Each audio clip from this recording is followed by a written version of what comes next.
Hello दोस्तों, स्वागत है आप लोगों का हमारे चैनल पर। इस क्लास में हम लोग देखेंगे यूपी पीसीएस प्री एग्ज़ाम 2023 के लिए टेस्ट सीरीज सॉल्व करेंगे और ये दृष्टि की टेस्ट सीरीज होगी। इसके पहले भी 4-5 लेक्चर हो चुके हैं दृष्टि की टेस्ट सीरीज का। अगर आप लोगों ने नहीं देखा है तो एक चैनल पर प्लेलिस्ट बनी हुई है यूपी पीसीएस 2023 के नाम से। उसमें जो है कि दृष्टि और ध्येय आईएएस दोनों की टेस्ट सीरीज कराई गई है, जिसमें से 20 से 25 लेक्चर हो चुके हैं। और एक प्लेलिस्ट बनी है यूपी स्पेशल टॉपिक की, छोटे छोटे वीडियो हैं, तो आप लोग उसको भी देख लीजिएगा और चैनल को सब्सक्राइब जरूर कर लीजिएगा। आइए देखते हैं आज का पहला क्वेश्चन। तो इसमें दिया गया है कि निम्नलिखित में से कौन से दो सही सुमेलित हैं, यानी कि ज्वालामुखी पर्वत दिए गए हैं और अवस्थिति दी गई है, तो उसमें से केवल दो सही हैं, उसी के बारे में बताना है। तो इसमें ऑप्शन दिया गया है कोटोपैक्सी इक्वेडोर दिया है, विसुवियस फिलीपींस, फ्यूजियामा जापान और किलीमंजारो अंगोला। तो नीचे दिए गए कूट से सही उत्तर का चयन करें। इसमें दिया गया है 1 2 3 4, 1 3 और 2 4। तो इसका सही आंसर क्या हो जाएगा? वीडियो को पॉज करके आप लोग खुद से भी आंसर करते रहेंगे, तभी एक आइडिया मिलेगा कि आप लोगों के कितने क्वेश्चन सही हो पा रहे हैं। तो कोटोपैक्सी इक्वेडोर ये तो सही हो जाएगा। और जो विसुवियस दिया गया है, विसुवियस फिलीपींस में नहीं है, ये इटली में है, इटली में हो जाएगा। और फ्यूजियामा कहाँ पर है? तो ये फ्यूजियामा जापान में है, ये भी सही हो जाएगा। यानी कि पहला और तीसरा सही है। किलीमंजारो अंगोला दिया गया है, तो ये भी गलत हो जाएगा। किलीमंजारो अंगोला में नहीं, तंजानिया में है, तंजानिया में है। तो इस प्रकार जो है कि पहला और तीसरा सही हो जाएगा, दूसरा और चौथा गलत था। तो इसमें पूछा गया था कि कौन सा सही है, तो इसका सी ऑप्शन सही हो जाएगा, पहला और तीसरा सही हो जाएगा, सी। आइए अगले क्वेश्चन पर चलते हैं फ्रेंड्स। अगला क्वेश्चन दिया है कि निम्नलिखित युगों में से कौन सा एक सही सुमेलित नहीं है। तो निम्नलिखित युगों में से कौन सा एक सही सुमेलित नहीं है, उसी के बारे में यहाँ पर बताना है। तो आइए देखते हैं हम लोग कि इसका सही आंसर क्या हो जाएगा। तो कुछ उच्चावच दिए गए हैं और विशेषताएं दी गई हैं। तो निमग्न तट चपटे शिखर होते हैं। एटाल उष्णकटिबंधीय महासागरों में पाए जाने वाले निम्न द्वीप होते हैं। समुद्री टीला गैर ज्वालामुखी उद्भव होते हैं। अतः अंत समुद्री कंदराएं गहरी घाटियां। तो इसमें से पूछा गया, ये एक्चुअली में देखा जाए तो ये सागर तल के जो उच्चावच हैं, सागर के अंदर कोई सागर या महासागर है, महासागरीय है क्षेत्र है, उसमें से पूछा जा रहा है कि निमग्न तट क्या होते हैं? ऊंचे चपटे शिखर होते हैं। एक सागर में जैसे निमग्न तट ऊपर ये पर्वत टाइप का बन जाता है, सागरी पर्वत, उसको जो है कि निमग्न तट कहा जाता है। और एटाल क्या होता है? तो उष्णकटिबंधीय महासागरों में पाए जाने वाले निम्न द्वीप होते हैं। एटाल जैसे कि ये बनते हैं मूंगे से,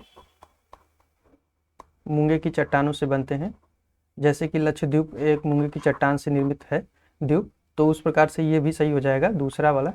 और समुद्री टीला ये गैर ज्वालामुखी उद्भव है, तो ये गलत हो जाएगा। गैर ज्वालामुखी नहीं है, ज्वालामुखी से ही निर्मित होते हैं समुद्री टीले। अगर मान लीजिए कि समुद्र में कोई जो है कि भूकंप ज्वालामुखी उत्पन्न हो गया और जो कि यहाँ पर एक बन जाएगा समुद्री टीला, तो वो जो है कि यहाँ पर गैर ज्वालामुखी उद्भव दिया था, ये गलत हो जाएगा।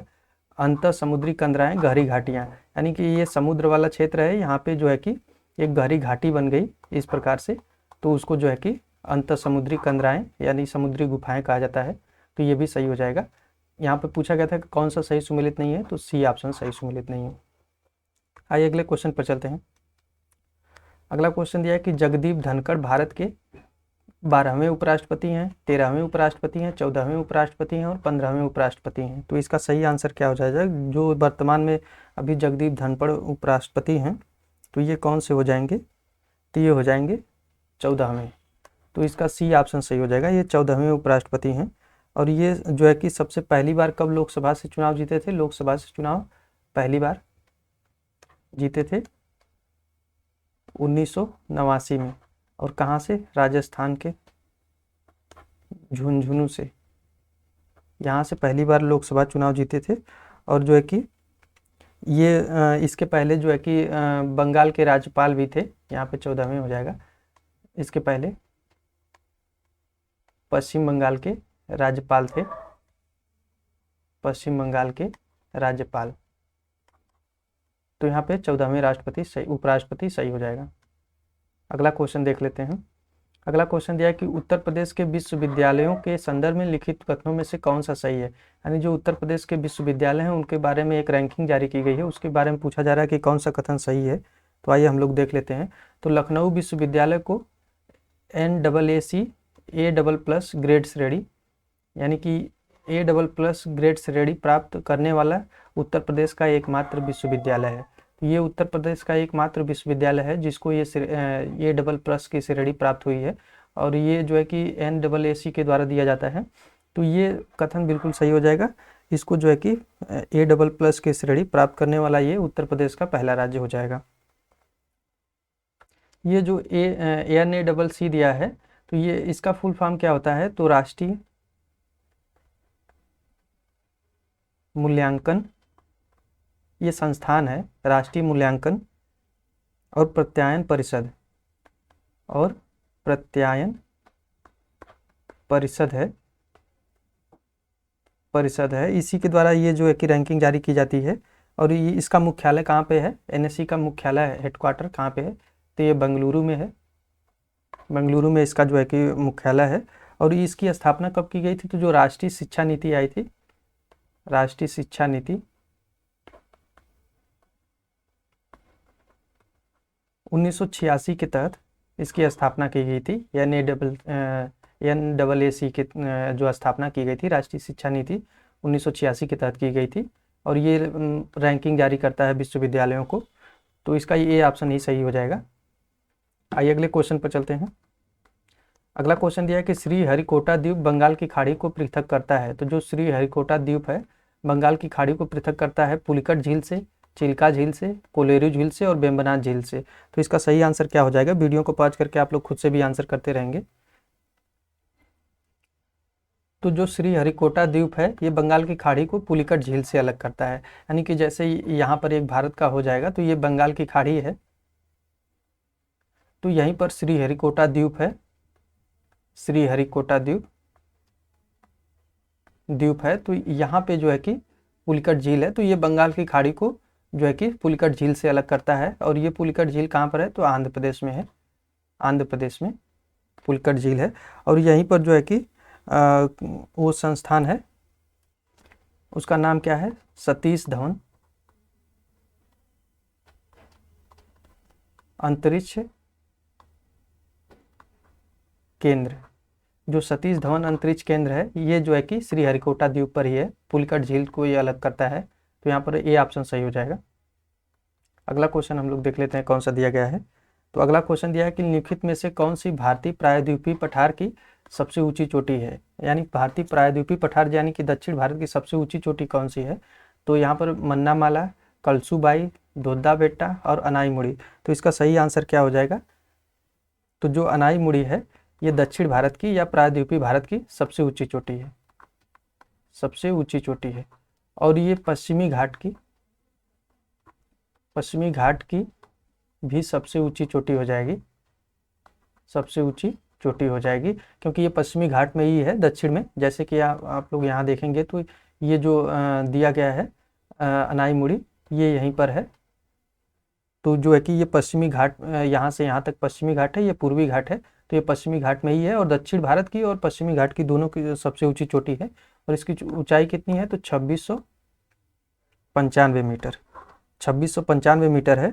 और ये कौन सी पहाड़ी पर है? तो अन्नामलाई पहाड़ी पर है, अन्नामलाई जो पहाड़ी है वहीं पर है।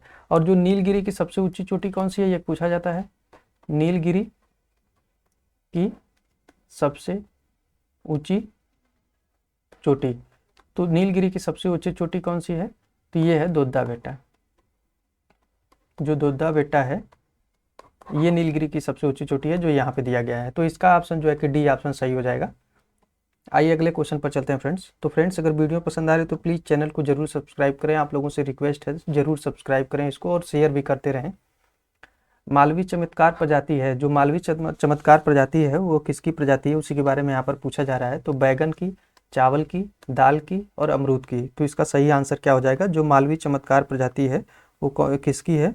तो ये है दाल की, दाल की यानी कि अरहर की प्रजाति है, अरहर की प्रजाति है मालवी चमत्कार। और ये खरीफ मौसम की फसल होती है, खरीफ की फसल है ये जो अरहर दिया गया है।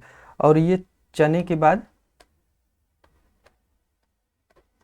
दूसरी दाल वाली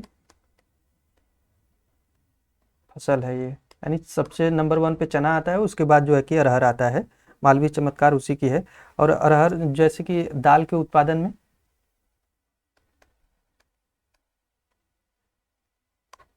भारत पहले नंबर पे है, यानी दाल के उत्पादन में भारत पहले नंबर पे हो जाएगा। आइए अगले क्वेश्चन पर चलते हैं फ्रेंड्स।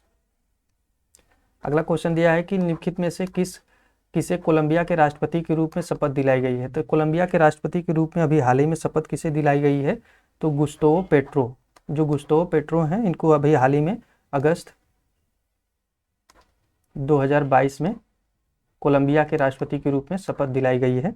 तो यहाँ पे ए ऑप्शन सही हो जाएगा। और कोलंबिया की एक राजधानी भी पूछ लेता है कि कोलंबिया की राजधानी कहाँ पर हो जाएगी। ये एग्जाम में प्रीवियस ईयर पूछा गया है, तो हम लोग इसको देख लेते हैं। तो कोलंबिया की राजधानी कहाँ पर है, बोगोटा। बोगोटा है कोलंबिया की राजधानी, ये पूछा गया है एग्जाम में। आइए अगले क्वेश्चन पर चलते हैं फ्रेंड्स, देख लेते हैं अगला क्वेश्चन कौन सा दिया गया है। तो अगला क्वेश्चन दिया है कि मुख्यमंत्री फेलोशिप कार्यक्रम, जो मुख्यमंत्री फेलोशिप कार्यक्रम है, ये उत्तर प्रदेश की योजना है, की पात्रता के संदर्भ में लिखित कथनों में से कौन सा सही है। तो इसकी पात्रता के बारे में पूछा जा रहा है कि कहा जा रहा है कि कौन सा कथन सही है। तो आइए हम लोग देख लेते हैं। तो इसका सही आंसर क्या हो जाता है, तो फेलोशिप के लिए प्रथम श्रेणी अथवा न्यूनतम 60% अंकों के साथ स्नातक होना अनिवार्य है। तो ये कथन बिल्कुल सही हो जाएगा।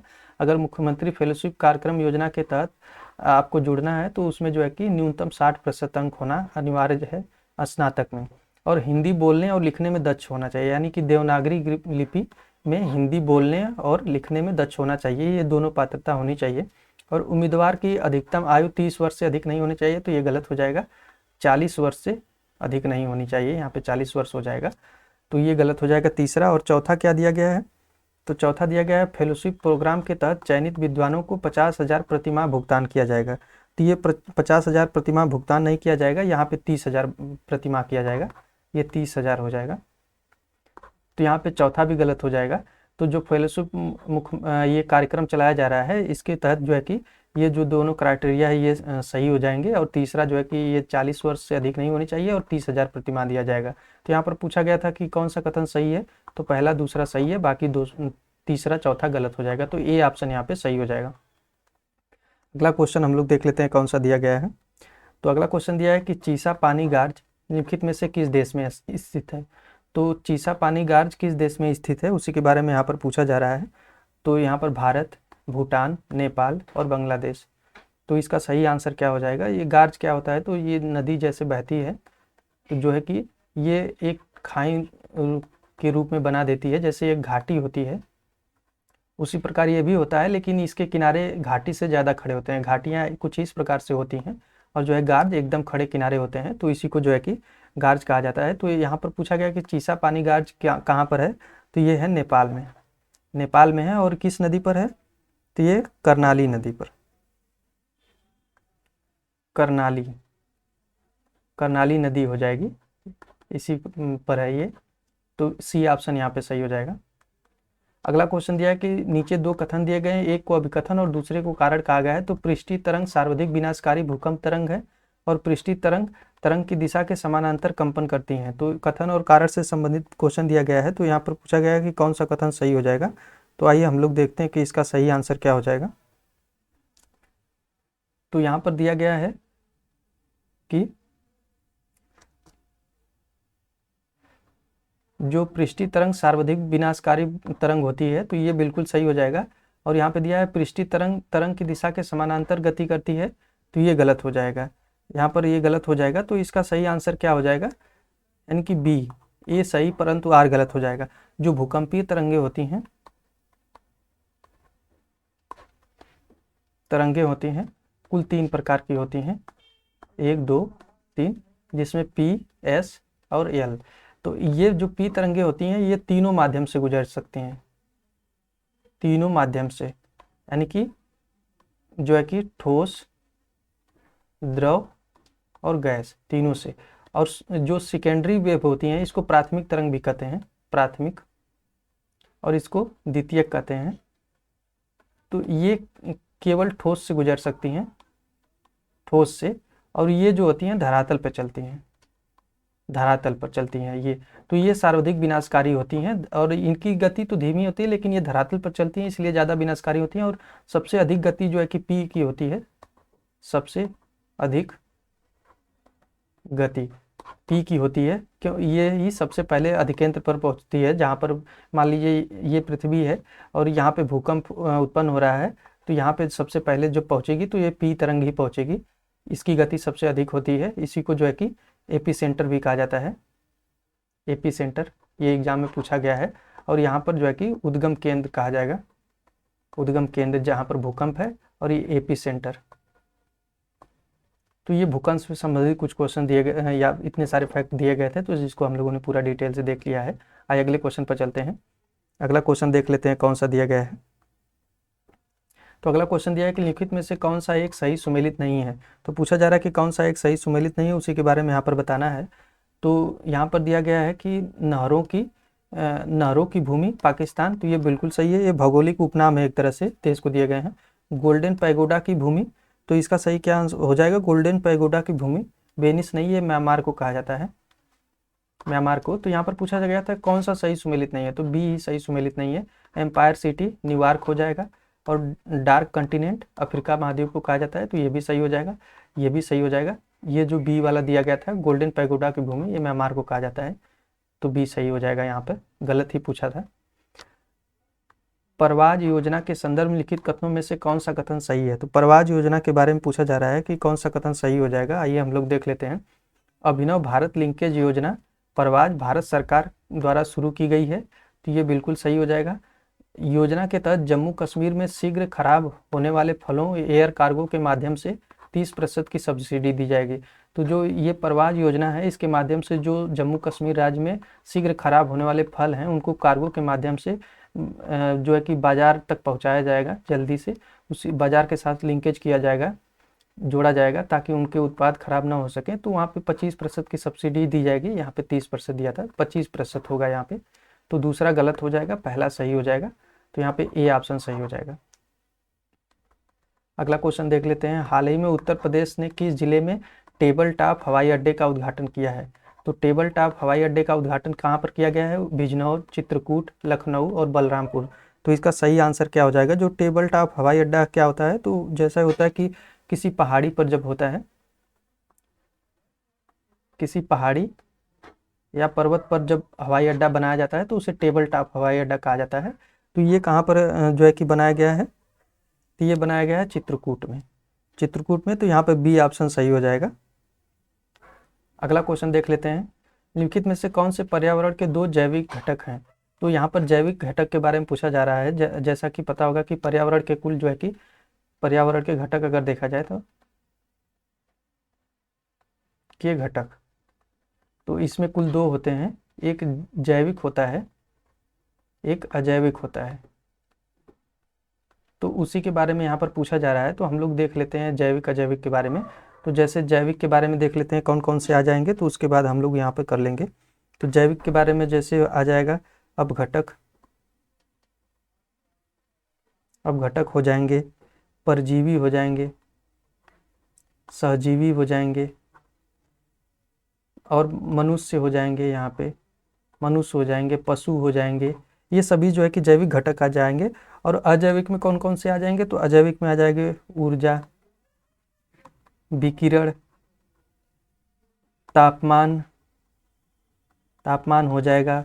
और क्या हो जाएगा, तो जल, जल हो जाएगा, स्थलाकृति हो जाएगी, तो स्थलाकृति हो जाएगी। तो यहाँ पर अगर हम लोग देखते हैं तो इसका सही आंसर क्या हो जाएगा, अब यहाँ से आराम से आंसर निकल जाएगा। तो जो यहाँ पर दिया गया है कि किसके बारे में पूछा गया है, कि जैविक घटक के बारे में पूछा गया है, तो सहजीवन, सजीवन जैविक घटक हो जाएगा। और हरे पौधे भी जैविक घटक में आ जाएंगे। तो यहाँ पर सी ऑप्शन सही हो जाएगा। और बाकी जो है कि भू स्तर यानी स्थलाकृति, जल, ये सभी की अजैविक घटक में आ जाएंगे। तो यहाँ पर सी ऑप्शन सही हो जाएगा।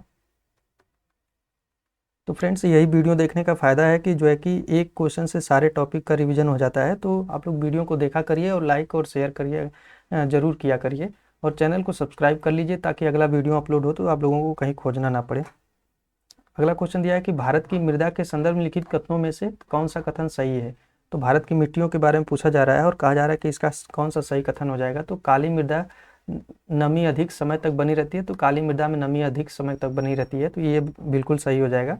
और लवणी मृदा सोडियम पोटेशियम और मैग्नीशियम का अनुपात अधिक होता है, तो जो लवणी मृदा होती है उसमें सोडियम पोटेशियम और मैग्नीशियम का अनुपात अधिक होता है, तो ये भी सही हो जाएगा। यहाँ पे बी ऑप्शन सही हो जाएगा, दोनों ही सही हो जाएगा। जैसा कि यहाँ पर कि भारत में कुल 8 प्रकार की मिट्टियाँ पाई जाती हैं, 8 प्रकार की मिट्टियाँ पाई जाती हैं, जिसमें ये क्रम पूछ लेता है कि सबसे अधिक मिट्टी का विस्तार किस पर है। तो एक जलोढ़ का सबसे अधिक जलोढ़ मिट्टी सबसे अधिक नंबर 1 पे आ जाएगी। इसका जो है कि विस्तार जो है कि कितने परसेंट पे है, तो 43% पे लगभग है। और जो है कि दूसरे पे आ जाएगी लाल मिट्टी, तो इसका 18% लगभग दिया गया है। और जो है कि तीसरा आ जाएगी काली मिट्टी, यही 3 पूछा जाता है, इसका 15% लगभग भारत के क्षेत्रफल पर है। तो ये इंपॉर्टेंट फैक्ट है, ये एग्जाम में जरूर पूछा गया है, तो आप लोग इसको जरूर नोट करेंगे। तो यहाँ पर पूछा गया था कि काली मिट्टी के बारे में, जिसको कपास मिट्टी भी कहते हैं, कपास की मिट्टी भी कहते हैं काली मिट्टी को, तो इसमें नमी अधिक समय तक बनी रहती है, तो ये सही हो जाएगा। लवणी मृदा में सोडियम पोटेशियम और मैग्नीशियम अनुपात अधिक होता है, तो बी ऑप्शन यहाँ पे सही हो जाएगा। और ये क्रम है कि भारत के क्षेत्रफल का कितना प्रतिशत जलोढ़ काली लाल और काली मिट्टी पाई जाती है, तो यहाँ पे ये डिटेल इतना दिया गया है, तो आप लोग इसको जरूर नोट करेंगे। ये फैक्ट है, एग्जाम में पूछे जाते हैं। तो आइए देखते हैं अगले क्वेश्चन पे हम लोग। अगला क्वेश्चन दिया है कि लिखित में से कौन वित्तीय वर्ष 2022 में दालों का सबसे बड़ा उत्पादक राज्य था। तो वित्तीय वर्ष 2022 में दालों का सबसे बड़ा उत्पादक राज्य कौन सा था? मध्य प्रदेश, राजस्थान, गुजरात और उत्तर प्रदेश। तो इसका सही आंसर क्या हो जाएगा? तो जो राजस्थान है ये दालों का सबसे बड़ा उत्पादक राज्य रहा है 2022 में वित्तीय वर्ष में। जैसा कि पता होगा कि भारत विश्व में प्रथम स्थान पर है दाल के उत्पादन में, और भारत में जो है कि यहाँ 2022 में राजस्थान प्रथम स्थान पर रहा है। एक कुल दलहन का 19% उत्पादन किया है राजस्थान, कुल दलहन का 19%। और दूसरे स्थान पर कौन आ जाएगा? तो दूसरे स्थान पर आ जाएगा मध्य प्रदेश। मध्य प्रदेश हो जाएगा दूसरे स्थान पर दाल के उत्पादन में। इसने 18% उत्पादन किया है, थोड़ा सा ही कम है 18%। और यहाँ पे राजस्थान सही हो जाएगा। विश्व जैव ईंधन दिवस प्रत्येक वर्ष मनाया जाता है, यानी विश्व जैव ईंधन दिवस प्रत्येक वर्ष किस दिन को मनाया जाता है, उसी के बारे में पूछा जा रहा है। तो इसका सही हो जाएगा 10 अगस्त को मनाया जाता है विश्व जैव ईंधन दिवस। जैव ईंधन दिवस जो है कि मनाया जाता है 10 अगस्त को हो जाएगा। आइए अगले क्वेश्चन पर चलते हैं फ्रेंड्स। अगला क्वेश्चन देख लेते हैं। तो लिखित में से कौन सा उत्तर प्रदेश के इको टूरिज्म डेवलपमेंट बोर्ड के संदर्भ में सही है? तो जो उत्तर प्रदेश का इको टूरिज्म डेवलपमेंट बोर्ड है उसके बारे में पूछा जा रहा है कि कौन सा कथन सही है। आइए हम लोग देखते हैं। तो इको टूरिज्म इंफ्रास्ट्रक्चर को सार्वजनिक निजी भागीदारी के मॉडल पर विकसित किया गया है, तो ये सही हो जाएगा। पर्यावरण मंत्री इस बोर्ड के अध्यक्ष होते हैं, तो ये गलत हो जाएगा। इस बोर्ड के अध्यक्ष पर्यावरण मंत्री नहीं होते हैं, मुख्यमंत्री होते हैं, मुख्यमंत्री होते हैं। तो यहाँ पे जो है कि दूसरा गलत हो जाएगा, पहला सही हो जाएगा। तो जो है कि ए ऑप्शन सही हो जाएगा यहाँ पे। अगला क्वेश्चन देख लेते हैं हम लोग कौन सा दिया गया है। तो अगला क्वेश्चन दिया है कि बीती लेबू, बानुआ लेबू द्वीप, यानी ये बीती लेबू और बानुआ लेबू ये द्वीप कहाँ पर है? ग्रेनाडा में, मॉरिशस में, न्यू गिनी में और फिजी में। तो ये इन द्वीपों के बारे में पिछले वर्ष में क्वेश्चन पूछे गए हैं, तो उसी के बारे में यहाँ पर पूछा जा रहा है। तो ये फिजी के द्वीप हैं, बीती लेबू और बानुआ लेबू। और यहाँ पे फिजी की जनसंख्या का इन दोनों में 87% जनसंख्या है। यहाँ पे इसी दोनों द्वीप पर 87% फिजी की जनसंख्या पाई जाती है जो है कि। और यहाँ पे ये दोनों द्वीप जो हैं, जो फिजी में कुल कितने द्वीप हैं? कुल द्वीप 333 द्वीप हैं यहाँ पे फिजी में, और ये दो सबसे बड़े द्वीप हैं, और यहाँ पे 87% जनसंख्या पाई जाती है। तो ये इंपॉर्टेंट है, तो आप लोग इसको जरूर नोट करेंगे। महाद्वीपों के संदर्भ में लिखित कथनों पर विचार करिए। तो महाद्वीपों के बारे में पूछा जा रहा है कि लिखित कथनों पर विचार करें। तो आइए देख लेते हैं हम लोग महाद्वीपों के बारे में। तो इसमें दिया गया है कि यूरोप में सबसे अधिक देश हैं, दूसरा दिया ऑस्ट्रेलिया सबसे छोटा महाद्वीप है, और विश्व में दक्षिण अमेरिका में सबसे ज़्यादा औसत ऊंचाई है, और चौथा दिया गया है एशिया विश्व का सबसे बड़ा महाद्वीप है। तो आइए देख लेते हैं हम लोग कि इसका सही आंसर क्या हो जाएगा। तो यूरोप में सबसे अधिक देश हैं, तो ये गलत हो जाएगा दूसरा। और ऑस्ट्रेलिया सबसे छोटा महाद्वीप है, तो ये सही हो जाएगा। विश्व में दक्षिण अमेरिका में सबसे ज़्यादा औसत ऊंचाई है, तो जो विश्व में सबसे दक्षिण अमेरिका में सबसे ज़्यादा औसत ऊंचाई है, तो यहाँ पे गलत हो जाएगा ये भी। तीसरा भी गलत हो जाएगा। और एशिया सबसे बड़ा महाद्वीप है, जैसा कि महाद्वीपों के बारे में हम लोग देख लेते हैं जो है कि, तो यहाँ पे जो है कि कौन सा सही हो जाएगा, दूसरा और चौथा सही हो जाएगा, तो बी ऑप्शन सही हो जाएगा। जो महाद्वीप हैं उनका हम लोग क्रम एक बार देख लेते हैं। विश्व में सबसे अधिक देश जो हैं, ये जो पहला वाला कथन दिया गया था, सॉरी फ्रेंड थोड़ा सा ऊपर हो जा रहा है, तो सबसे अधिक देश यहाँ पे यूरोप में नहीं है, ये अफ्रीका में हो जाएंगे, अफ्रीका इसका सही हो जाएगा। और जो सब हम लोग देशों का क्रम सबसे पहले देख लेते हैं, तो ये महाद्वीपों का, उसके बाद जो है कि देखते हैं। तो सबसे पहले नंबर पे आ जाएगा एशिया, दूसरे नंबर पे कौन सा आ जाएगा, तो दूसरे नंबर पे आ जाएगा अफ्रीका, तीसरे पे कौन आ जाएगा, तो तीसरे पे आ जाएगा उत्तरी अमेरिका, चौथे पे आ जाएगा दक्षिणी अमेरिका, फिर उसके बाद पांचवें पे आ जाएगा अंटार्कटिका आ जाएगा, फिर छठवें पे आ जाएगा यूरोप, फिर सातवें पे आ जाएगा ऑस्ट्रेलिया। तो इस प्रकार द्वीपों का क्रम है। तो सबसे बड़ा एशिया हो गया और सबसे छोटा ऑस्ट्रेलिया हो गया, और जो है कि यही क्रम है। तो ये क्रम पूछा गया है एग्जाम में, तो आप लोग नोट करेंगे। और यहाँ पे जो है कि दूसरा और चौथा सही था। अगला क्वेश्चन देख लेते हैं हम लोग कौन सा दिया गया है। तो अगला क्वेश्चन दिया है कि निम्नलिखित में से कौन महासागरीय धाराओं की गति को शुरू करता है। जो महासागरों की धाराओं की गति होती है वो किसके द्वारा शुरू होती है, उसी के बारे में यहाँ पर पूछा जा रहा है। तो जो कोरियालिस बल है, इसी के द्वारा जो है कि महासागरों की धारा की जो चलती है गति उसकी स्टार्ट होती है। ये जो है कि कोरियालिस बल के कारण हुई होती है। जो ये पूरी अगर पृथ्वी है तो ये हो जाएगा ये उत्तरी गोलार्ध, और ये हो जाएगा दक्षिणी गोलार्ध। तो जो महासागरों में कोरियालिस बल लगता है धाराओं में, तो दक्षिणी गोलार्ध में दाईं तरफ मोड़ देता है, उत्तरी गोलार्ध में दाईं तरफ मोड़ देता है हवाओं को, और दक्षिणी गोलार्ध में बाईं तरफ मोड़ देता है। ये कोरियालिस बल इस प्रकार काम करता है। तो जो प्राथमिक इसमें पूछा गया था कि धाराओं की गति को शुरू करता है, ये कोरियालिस बल ही शुरू करता है। और धाराओं की गति को प्रभावित करने वाले जैसे सौर ऊर्जा भी प्रभावित करता है, सौर ऊर्जा भी धाराओं की गति को प्रभावित करता है। गर्म होकर जल जो है कि एक दूसरे की तरफ मूवमेंट करने लगता है। और दूसरा उसमें देखा जाए तो गुरुत्वाकर्षण भी प्रभावित करता है धाराओं की गति को। और तीसरा कोरियालिस बल, ये प्रथम स्थान पे आएगा। तो बी ऑप्शन, ए ऑप्शन यहाँ पे सही हो जाएगा। अगला क्वेश्चन दिया है कि भारत और मलेशिया के बीच पहले द्विपक्षीय वायु सेना अभ्यास का नाम क्या है। तो जो भारत और मलेशिया के बीच हुआ है पहला द्विपक्षीय वायु सेना अभ्यास हुआ है, उसका नाम पूछा जा रहा है यहाँ पे। तो इसका सही आंसर क्या हो जाएगा, वज्र प्रहार, नोमैडिक एलिफेंट, उदार शक्ति और संप्रीति। तो इसका सही आंसर क्या हो जाएगा, जो भारत और मलेशिया के बीच किया गया है, ये किया गया है उदार शक्ति हो जाएगा यहाँ पे। तो सी ऑप्शन सही हो जाएगा, उदार शक्ति। ये कहाँ पर कब किया गया, तो अगस्त 2022 में किया गया, अगस्त 2022 में किया गया है द्विपक्षीय सैनिक अभ्यास, और ये मलेशिया और भारत के मध्य किया गया है। तो सी ऑप्शन ही हो जाएगा यहाँ पे। आइए अगले क्वेश्चन पर चलते हैं। अगला क्वेश्चन देख लेते हैं, निम्नलिखित में से कौन सा एक सही सुमेलित नहीं है। तो उसी के बारे में पूछा जा रहा है, कौन सा सही सुमेलित नहीं है। कुछ पुरस्कार दिए गए हैं और वर्ष 2021 के प्राप्तकर्ता के बारे में पूछा जा रहा है। तो ये जो वर्ष 2021 के इनका वितरण कब हुआ है, तो 2022 में, वितरण 2022 में हुआ है, 2021 के पुरस्कार हैं। तो आइए देख लेते हैं इसके बारे में हम लोग। तो भारत भारती पुरस्कार किसको मिला है, यहाँ पर भारत भारती सम्मान के बारे में पूछा जा रहा है। तो कहा जा रहा है कि कौन सा सही सुमेलित नहीं है, तो ये पहला ही सुमेलित नहीं है। ये भारत भारती सम्मान इनको नहीं, डॉक्टर रामनाथ त्रिपाठी को मिला है, डॉक्टर रामनाथ त्रिपाठी।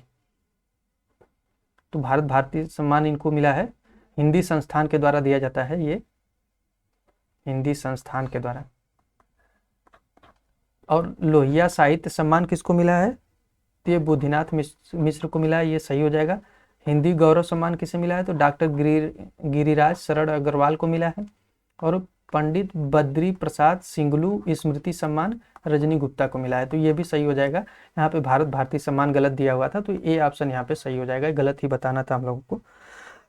आइए अगले क्वेश्चन पर चलते हैं फ्रेंड्स। अगला क्वेश्चन, कुछ राज्य दिए गए हैं और वर्षा जल संचयन की प्रणाली, यानी कौन से राज्य में वर्षा जल संचयन की प्रणाली है, उसी के बारे में यहाँ पर पूछा जा रहा है। तो आइए देख लेते हैं हम लोग। तो जो यहाँ पर दिया गया है राजस्थान, तो राजस्थान का कौन सा हो जाएगा? राजस्थान, पश्चिम बंगाल और हिमाचल प्रदेश और मध्य प्रदेश। तो यहाँ पे जो राजस्थान का वर्षा जल संचयन प्रणाली है वो बोरिस है, तो ए का हो जाएगा 4। और जो है कि पश्चिम बंगाल, यहाँ पे डुंग प्रणाली चलती है वर्षा जल संचयन की। और सी का क्या हो जाएगा? तो हिमाचल प्रदेश का 1 हो जाएगा, कुही हो जाएगा। और मध्य प्रदेश का बुंदेला टैंक। तो इस प्रकार बी ऑप्शन यहाँ पे सही हो जाएगा। ये वर्षा जल संचयन की कुछ प्रणालियाँ हैं, अलग अलग राज्यों में इनको अलग अलग नाम से जाना जाता है, तो उसी के बारे में यहाँ पर दिया गया था। ऐसे भी क्वेश्चन कभी कभी एग्जाम में आ जाते हैं जो एकदम नए से होते हैं। आप लोग एग्जाम में ऐसे क्वेश्चन को छोड़ भी सकते हैं अगर नहीं आ रहा है तो। अगर कोई भी एक आ रहा है तो आप लोग वहाँ से आंसर निकाल सकते हैं। आइए अगले क्वेश्चन पर चलते हैं। उष्णकटिबंधीय पर्णपाती वनों को और क्या कहा जाता है? जो उष्णकटिबंधीय पर्णपाती वन है उनको और क्या कहा जाता है? तो उसी के बारे में यहाँ पर पूछा जा रहा है। तो इनको मानसूनी वन कहते हैं और भारत में सबसे अधिक विस्तार है इसका। भारत में सबसे अधिक विस्तार है इन्हीं वनों का है। उष्णकटिबंधीय पर्णपाती वन या मानसूनी वन है।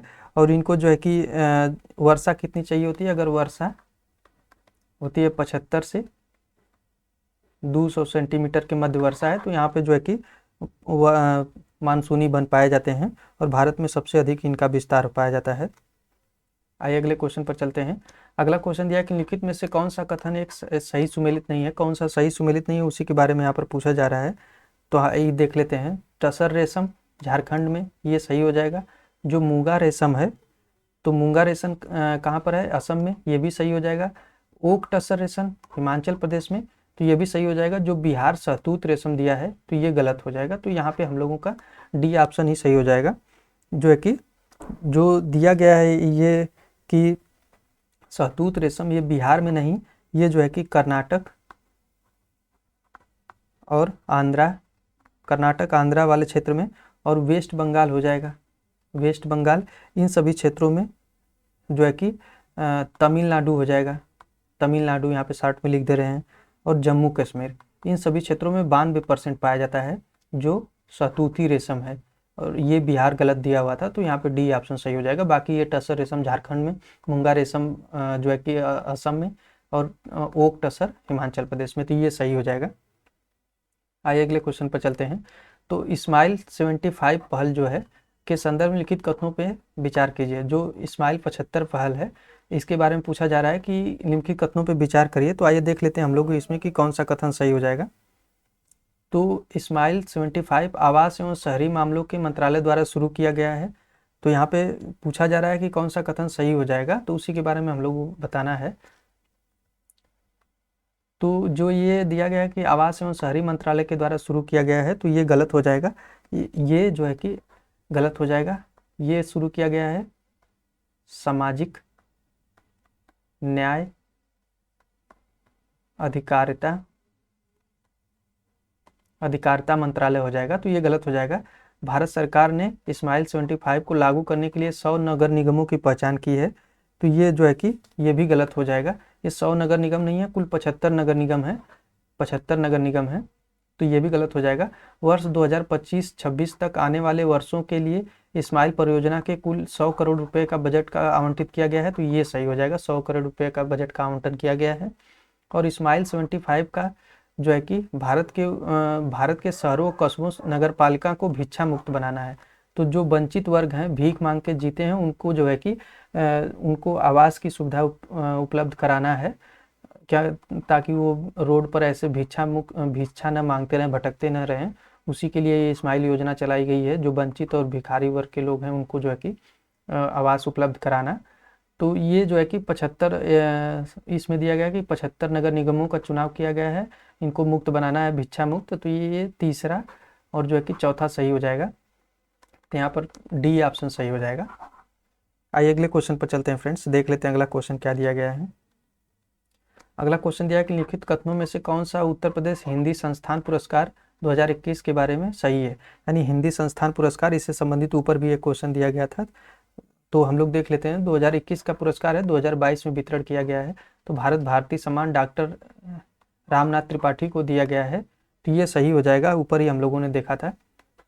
और हरिवंश राय बच्चन को युवा संगीतकार, जो हरिवंश राय बच्चन युवा संगीतकार पुरस्कार है, ये राहुल द्विवेदी को दिया गया है, तो ये भी सही हो जाएगा। तो बी ऑप्शन यहाँ पे सही हो जाएगा, बी ऑप्शन। और इस पुरस्कार की घोषणा कब की गई थी, तो ये घोषणा की गई है 2 अगस्त 2022 को घोषणा की गई है, और ये 2021 का पुरस्कार है, 2022 में वितरित किया जा रहा है।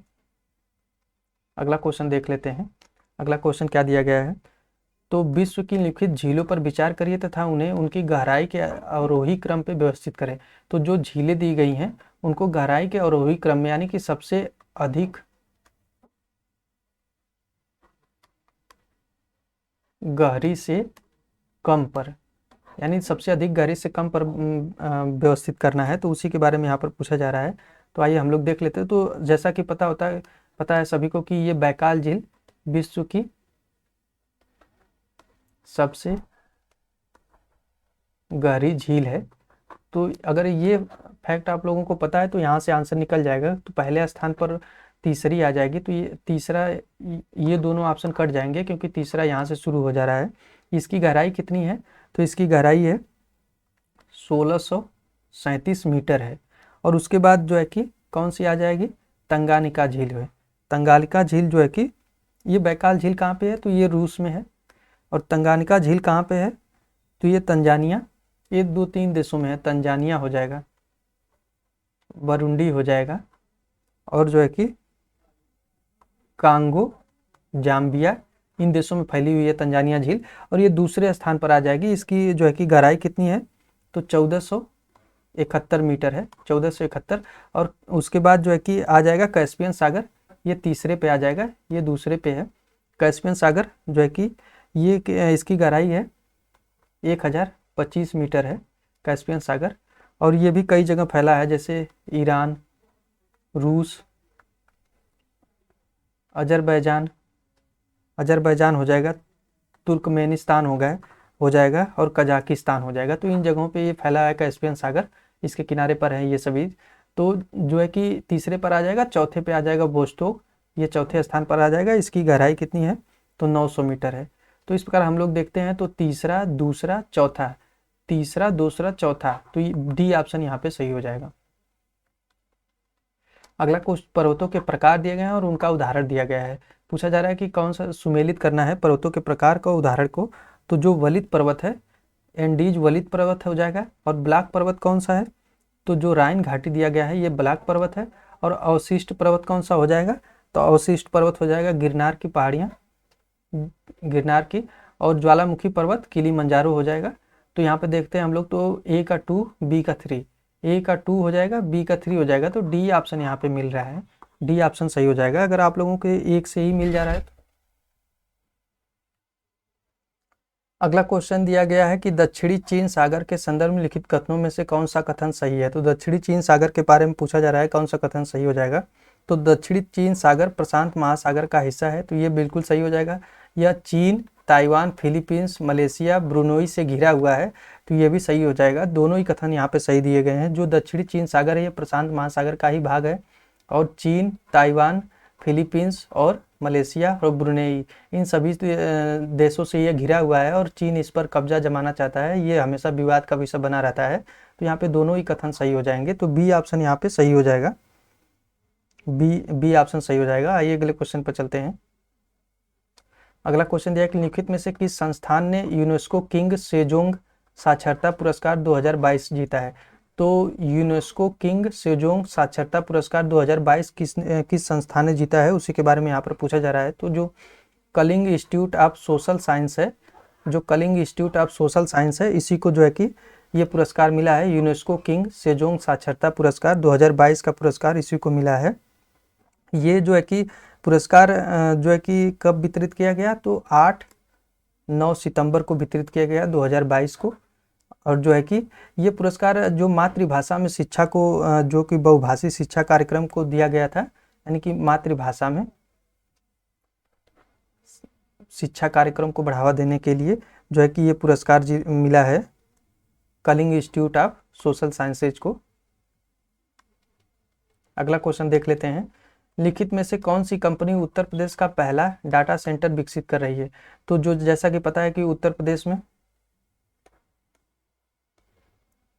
कुल 4 डाटा सेंटर बन रहे हैं, 4 डाटा सेंटर बन रहे हैं और उसी को जो है कि यहाँ पर पूछा जा रहा है कि कौन सी कंपनी है जो उत्तर प्रदेश में पहला डाटा सेंटर विकसित कर रही है। तो यहाँ पर इसका सही आंसर क्या हो जाएगा, हीरानंदानी समूह जो है ये उत्तर प्रदेश में 4 डाटा सेंटर जो है विकसित कर रही है।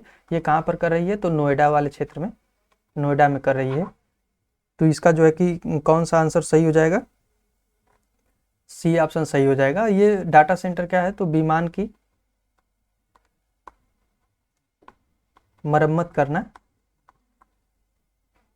करने से हब बनाने से संबंधित है, यानी कि मरम्मत करने की जो है कि वहाँ पर सारी सुविधा रहेगी विमान को, तो उसी का हब बनाया जाएगा। तो हीरानंदानी इसका सही आंसर था।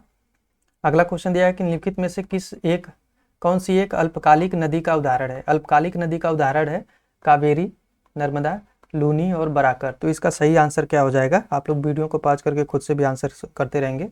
तो ये लूनी नदी हो जाएगी अल्पकालिक नदी का उदाहरण। अल्पकालिक नदी वे नदी होती है जो केवल वर्षा काल में पानी रहता है, केवल वर्षा काल में पानी रहता है, बाकी समय में ये सूख जाती है जब वर्षा नहीं होती है। तो ये अल्पकालिक नदी इसी को कहा जाता है। और लूनी तो जैसा कि पता होगा कि ये कच्छ किरण में समाहित हो जाती है, यानी किसी भी सागर में नहीं गिरती है, कच्छ किरण में ही समाहित हो जाती है, यहीं पे खत्म हो जाती है। तो ये राजस्थान की नदी है। तो सी ऑप्शन यहाँ पे सही हो जाएगा। अगला क्वेश्चन दिया है कि दक्षिण पश्चिम मानसून अवधि के दौरान जब एक या अधिक सप्ताह तक वर्षा नहीं होती तो उसे क्या कहा जाता है? जो दक्षिण पश्चिम मानसून आता है ये जून के फर्स्ट वीक में आता है और अगस्त सितंबर तक रहता है। तो ये इसी के बारे में पूछा जा रहा है कि अवधि के दौरान जब एक या अधिक सप्ताह तक, यानी एक से अधिक सप्ताह तक वर्षा नहीं होती है तो उसे क्या कहा जाता है? तो उसको कहा जाता है मानसून विराम, मानसून का विराम उसे कहा जाता है। तो ए ऑप्शन सही हो जाएगा। अगला क्वेश्चन दिया कि अरेबिका और रोबस्टा निम्नलिखित में से किसकी किस्में हैं? तो जो अरेबिका है और रोबस्टा है ये किस प्रजाति की हैं, किसकी है कि प्रजाति है? तो उसी के बारे में पूछा जा रहा है। चाय, काफ़ी, मकई और चावल। तो इसका सही आंसर क्या हो जाएगा? वीडियो को पॉज करके आप लोग खुद से भी आंसर करते रहें। तो ये काफ़ी की प्रजातियां हैं, अरेबिका और रोबस्टा, और ये दोनों प्रजातियां भारत में उत्पन्न होती हैं, भारत में दोनों ही होती हैं यही दोनों।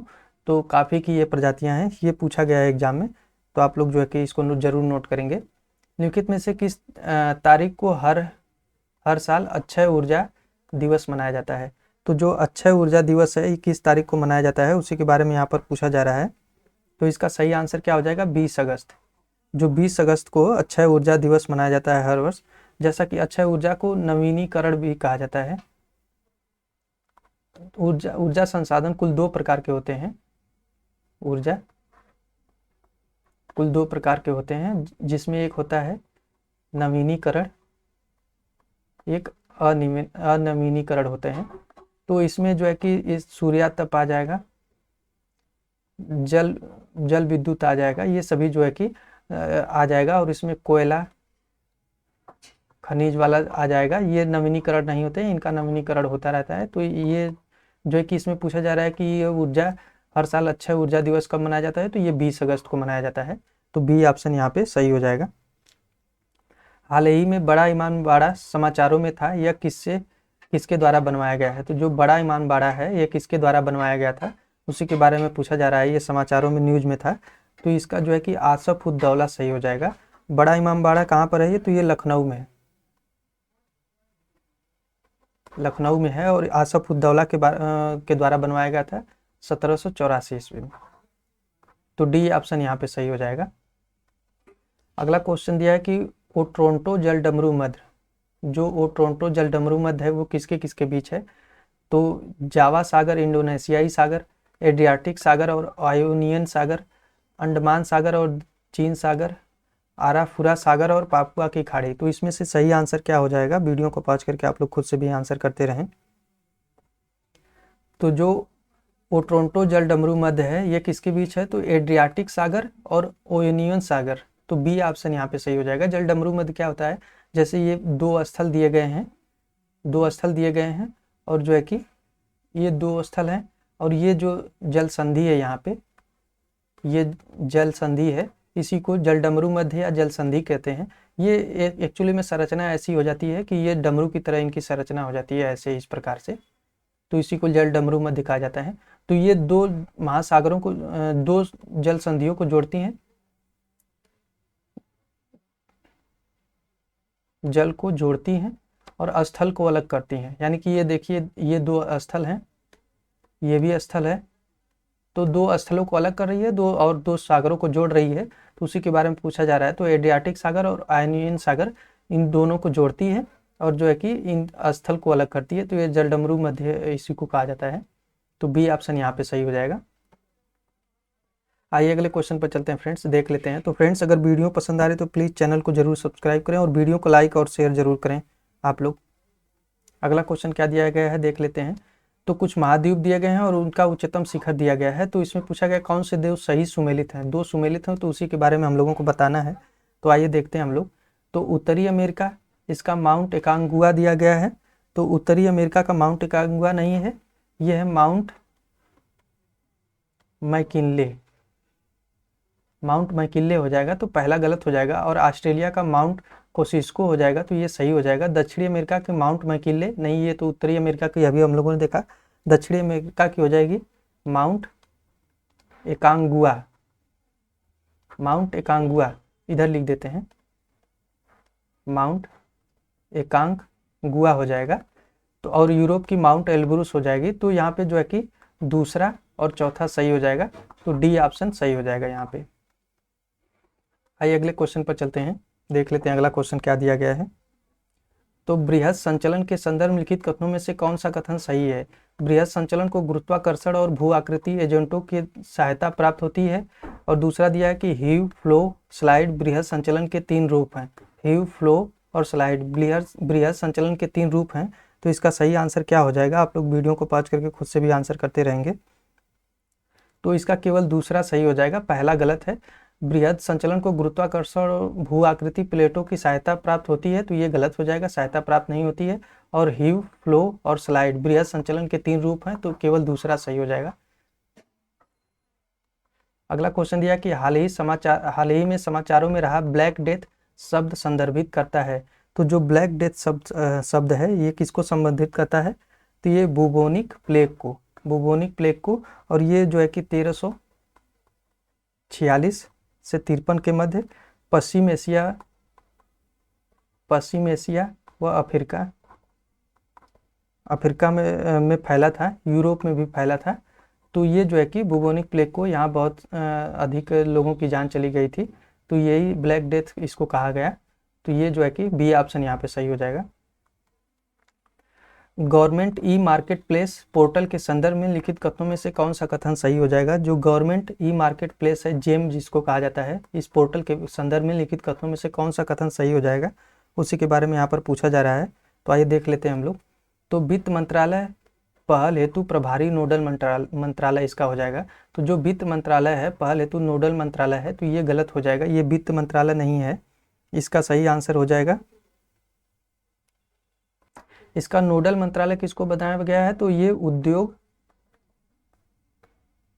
एवं वाणिज्य एवं उद्योग मंत्रालय को बनाया गया है, इसका नोडल मंत्रालय। और सभी केंद्रीय मंत्रालयों के लिए इस पोर्टल पर उपलब्ध वस्तुओं और सेवाओं को खरीदना अनिवार्य है, तो ये दूसरा सही हो जाएगा। तो बी एंड सी ऑप्शन यहाँ पे सही हो जाएगा। इसका नोडल मंत्रालय वाणिज्य एवं उद्योग मंत्रालय है और सभी केंद्रीय मंत्रालयों के लिए इस पोर्टल पर उपलब्ध वस्तुओं और सेवाओं को खरीदना अनिवार्य है, तो ये सही हो जाएगा। तो सी ऑप्शन यहाँ पे सही हो जाएगा। आइए अगले क्वेश्चन पर चलते हैं हम लोग, देख लेते हैं अगला क्वेश्चन क्या दिया गया है। तो तापमान के संदर्भ में लिखित कथनों में से कौन सा कथन सही है। ऊंचाई बढ़ने के साथ तापमान घटता है, तो ये कथन सही हो जाएगा। जैसा कि पता है आप लोगों को कि 165 मीटर पे ऊंचाई अगर बढ़ती है तो तापमान कितना घट जाता है, तापमान 1 डिग्री सेंटीग्रेड घट जाता है। तो ये सही हो जाएगा, ऊंचाई बढ़ने पर तापमान घटता जाता है। सूर्य तप तापमान के वितरण के पीछे मुख्य कारक है। तो जो सूर्य तप है तापमान के वितरण के पीछे मुख्य कारक है, तो ये भी सही हो जाएगा। सूर्य तप का तापमान का वितरण ये मुख्य कारक हो जाएगा, तो बी ऑप्शन यहाँ पे सही हो जाएगा। दोनों ही सही दिए गए हैं। अगला क्वेश्चन देख लेते हैं।